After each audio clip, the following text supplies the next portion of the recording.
Yan na nga ba sinasabi ko pag napapasarap ng scroll sa Facebook ay sumasarap din ang mga nakikita ko. Kaya naisipan ko nga itong gayahin, di ba? Sobrang excited na kalimutan ko ng i-video ang paghiwa ko ng pipino dyan. Buti na nga lang at mahilig na ako sa pipino kaya meron pa akong pipino, meron din akong Japanese mayo dyan at meron din akong tuna.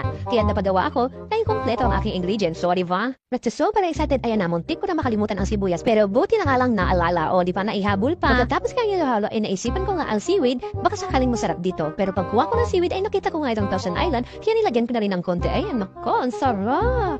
Ay, akala ko may tapos na ako sa mga naiisip ko. Ewan ko ba, ay naisip ko rin ipalaman sa paborito kong tinapay. Kaya dali na ako pumunta sa isang convenience store para bumili nga nitong tinapay na paborito ko. Tawid muna tayo. Ay, ang hirap tumawid.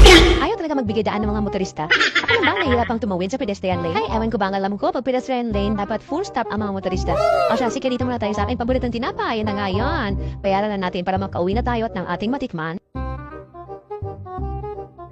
Lumipad na nga ako na makarating agad. Hoy! Diyan ring. Disclaimer lang, hindi ko talaga alam kung pwede pa talaga yung ipalaman sa dinapay pero naisipan ko lang kaya kung hindi nyo pet, huwag na lang gawin. Hoy! Wow! Yun lang. Paalam!